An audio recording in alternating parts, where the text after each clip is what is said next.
Hey guys, so today we're going to be lecturing on Module 7, which is Altered Elimination, GI, Biliary, and Hepatic. So we're going to start off with hepatitis. And hepatitis is the widespread inflammation of liver cells. Viral can be acute or chronic, and there are 5 major types of viral hepatitis. And this is just a video you guys can check out later if you want to. So hepatitis A is caused by the ribonucleic acid virus. It is most often spread by the fecal-oral route or fecal contamination, either from person-to-person contact or by consuming contaminated food or water. Common sources include shellfish caught in contaminated water, food contaminated by food handlers with the virus, because the virus survives on human hands. In a small percentage of people, hepatitis A causes severe illness. Advanced age and chronic liver disease may cause widespread damage that requires a liver transplant. Okay, so for hepatitis B, it circulates in the blood and is spread through unprotected sex with an infected partner, sharing needles, accidental needle sticks or injuries with a sharp instrument, hemodialysis, and close person-to-person contact by open cuts and sores. Symptoms include anorexia, nausea, vomiting, fever, fatigue, right upper quadrant pain, dark urine with light stool, joint pain, and jaundice. Most adults who get hepatitis B recover, clear the virus from the body, and develop immunity, though a small percent of people do not develop immunity and become carriers. Chronic carriers are at a high risk for cirrhosis and liver cancer. Hepatitis C. Hepatitis C is transmitted through blood to blood. For example, with IV needle sharing, needle stick injuries that are contaminated with blood and things like that.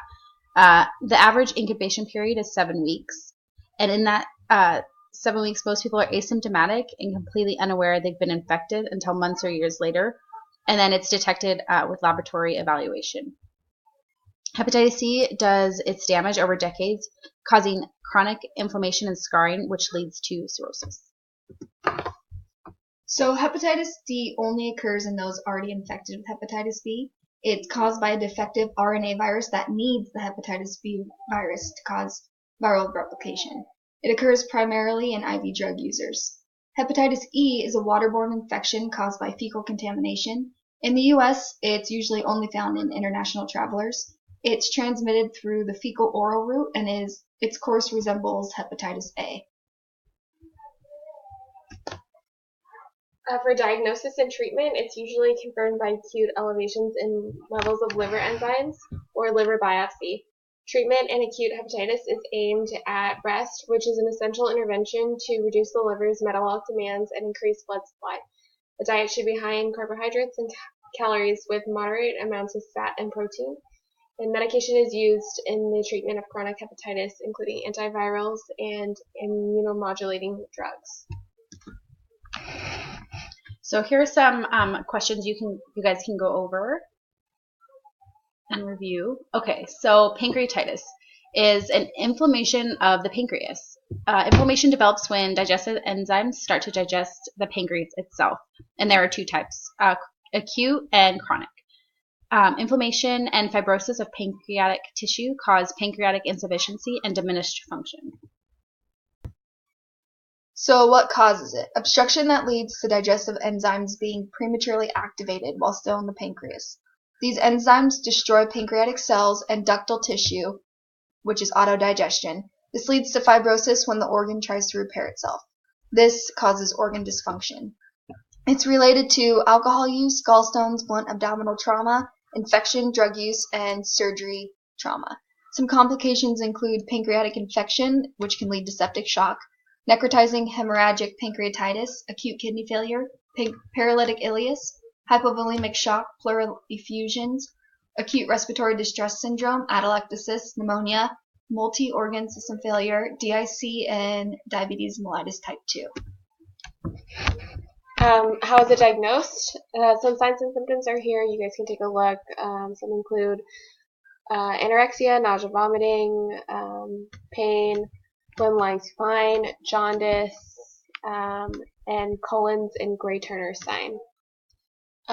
It's diagnosed based on the patient presentation and diagnostics. You'll see an increase in amylase and lipase, trypsin, glucose, bilirubin, ALT and AST, and leukocytes. And you'll see a decrease in calcium and magnesium. They also use abdominal ultrasound and CT of the abdomen with contrast. So some of the treatment is supportive care that is focused on symptoms. So they stay NPO and they use opioid pain control, morphine or Dilaudid, antiemetics for nausea, IV fluids, and magnesium and calcium replacement through the IV, an NG tube if indicated, and surgery is rare. The key point here is never use Demerol for pain control because it causes pancreatic spasms, which increases pain. So what causes chronic pancreatitis? It's destructive disease progression of the pancreas related to exacerbations and remissions of pancreatitis that leads to permanent damage and fibrosis. There are a few different types. Calcifying, which is most common. The organ hardens due to clogged pancreatic ducts by proteins, ulcerations, and changes to the cellular lining. There's obstructive, which is obstruction and backflow due to the inflammation, spasms, and obstruction of the sphincter of Oddi. It is usually caused by gallstones. And then there's autoimmune, which is immunoglobulins attack the pancreas, causing inflammation. These can be idiopathic and hereditary. Here's some signs and symptoms you guys can look over. Some important ones are jaundice, clay-colored stools, polyphagia, polydipsia, and polyuria, and left upper quadrant mass. So how is it diagnosed? The patient presentation, a CT, MRI, abdominal ultrasound, and an endoscopic retrograde colonogiopancreatography, or ERCP. Some labs that will be elevated are amylase, lipase, alkaline phosphate, bilirubin, and intermittent elevated glucose. For treatment, it's centered around pain control. H2 receptor blockers like Tagamet and Pepcid are used. PPIs like Protonix and Prilosec are also used. And then pancreatic enzyme replacement therapy. TPN because it's chronic and needs nutrition and can't remain NPO for long periods of time. And surgery is sometimes done to remove fibrotic tissue. And here are some more questions you guys can go over. So cirrhosis. Cirrhosis is an extensive irreversible scarring of the liver, usually caused by chronic reaction to hepatic inflammation and necrosis. Inflammation results in extensive degradation and destruction of hepatocytes, causing tissues to become nodular, blocking bile ducts and normal blood flow. Typically develops slowly and has a progressive, prolonged destruction course resulting in end-stage liver disease. For some causes, it's caused by chronic alcoholism, chronic viral hepatitis, non-alcoholic steatohepatitis, bile duct disease, genetic diseases, and drugs and chemical toxins. Some early signs and symptoms include fatigue, significant weight change, anorexia, vomiting, abdominal pain, liver tenderness. Late are GI bleeding, jaundice, ascites, spontaneous bruising, rashes, petechiae, and ecchymosis, peripheral dependent edema of the extremities. So to diagnose cirrhosis, you obviously look at their liver enzymes, and they're going to have elevated AST, ALT, and LDH.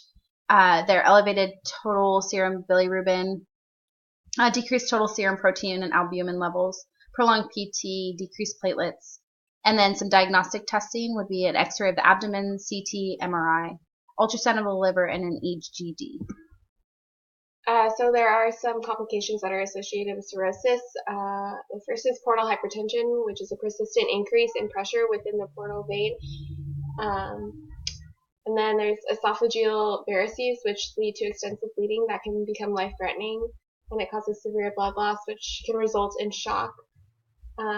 There's hepatic encephalopathy, which causes neurological changes caused by a buildup of ammonia in the blood.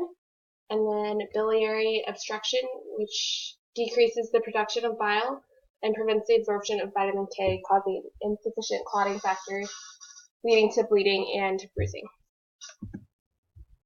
So treatment includes managing and preventing further complications. This includes managing fluid volume with nutrition therapy, low-sodium diet, vitamin supplements, drug therapy, diuretics to prevent cardiac and respiratory problems.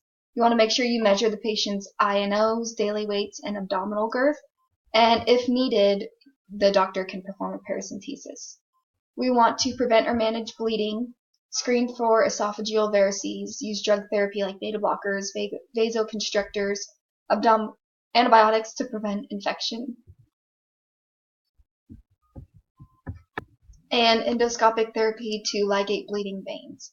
You want to prevent or manage hepatic encephalopathy. You can use lactulose to promote the excretion of ammonia, and alcohol abstinence.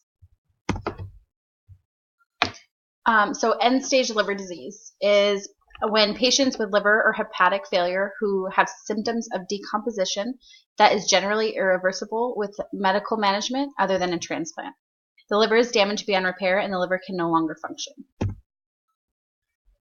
So what causes ESLD? Chronic hepatic failure, excessive alcohol consumption, cirrhosis, hepatic encephalopathy, hepatitis, fatty liver, and acute hepatic failure.